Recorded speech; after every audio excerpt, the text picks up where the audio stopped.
National Cancer Institute's budget is about $5 billion. That's billion with a B. The American Cancer Society's research budget is about $100 to $110 million. That's million with an M. So there's about a 40 to 50-fold difference, 45 to 50-fold difference in the size of our budgets.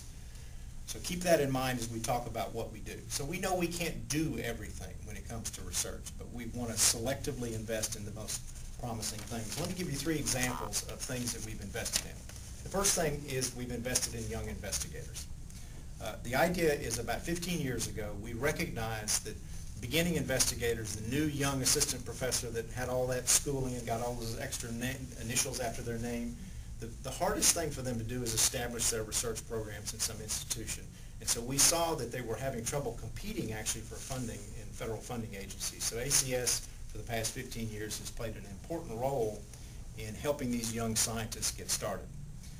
Just to give you a sense of the impact, so I told you that NCI's budget is $5 billion and ours is about $100 million. In terms of young investigators that we help their careers get off the ground, we invest in about 100 per year throughout the country, about 100 new investigators.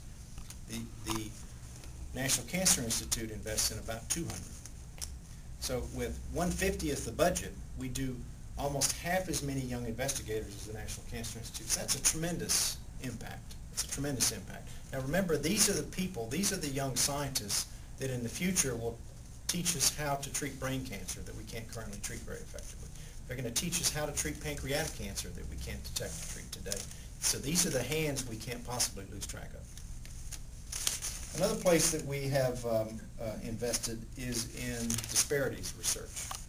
So now about 10 years ago, actually I think close to 11 years ago now, we made a commitment. We recognized that there is an unequal burden for cancer in different populations. And so about 10 years ago, we committed up to 10% of our research budget into research that would help uncover and relieve the disparity in cancer burden in different populations. So in those 10 years, we've invested about $100 million in about 100 different projects to address issues of disparity. And as of course, many of you know, one of the things that's emerged as the most important criteria is really access to health care. So we have, through that investment and through other people's investments, have really provided a lot of the evidence to demonstrate how access to care plays such an important role in why the cancer burden is disproportionately high in certain populations. Now the third thing that we've played a leadership role has been in population studies. Now the intramural program is known, one of the things they're well known for in the scientific community is for population studies. And this group in particular is familiar with that because you've heard of something called CPS-3, right? Cancer Prevention Study number 3. Well, that means there was 2 before that, right? Cancer Prevention Study 1 and Cancer Prevention Study 2. Number 1 was run in the 1960s and 1970s.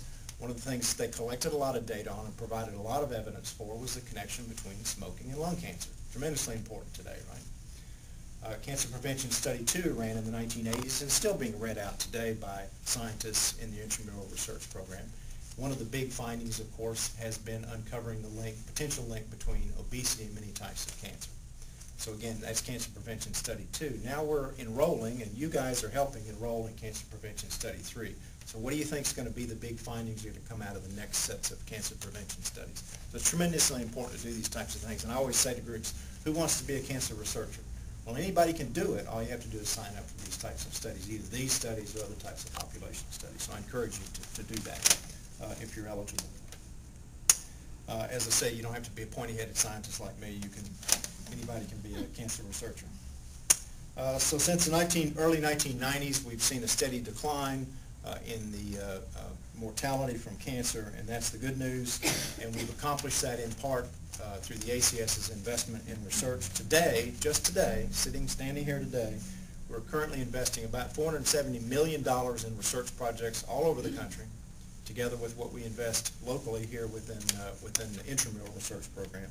That represents 950 different projects all over the country. It's breast cancer, it's pancreatic cancer, it's lung cancer, it's fundamental questions about why cells stop controlling their own division. It's ovarian cancer, it's detection, it's cure, it's everything across the full gamut of cancer research. So that's $470 million invested. That's 950 projects at 230 different institutions around the country, academic institutions or research institutions, all not-for-profit institutions.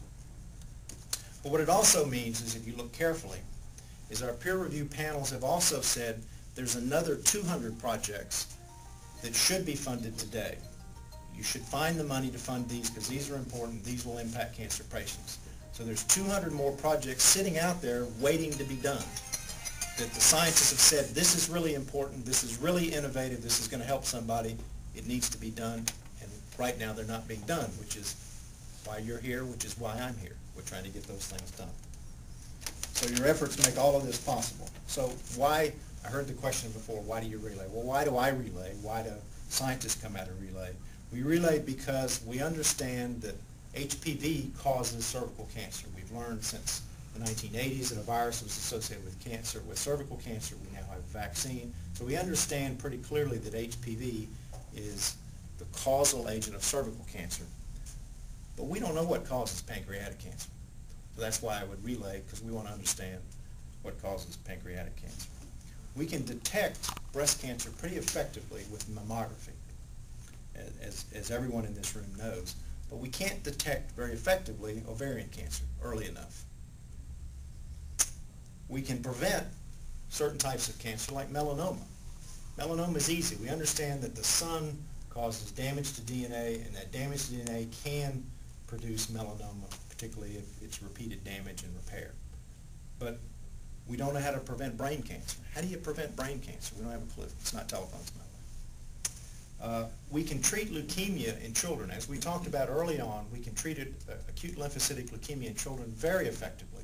But as people get older, as adults, acute lymphocytic leukemia and some of the other types of leukemia, treatment is much more difficult, and success is much less assured. Why, ostensibly, what looks like similar diseases, leukemia in children versus leukemia in adults, why should it be so different whether you're an adult or a child? So we don't understand that, and that's a good reason to relay.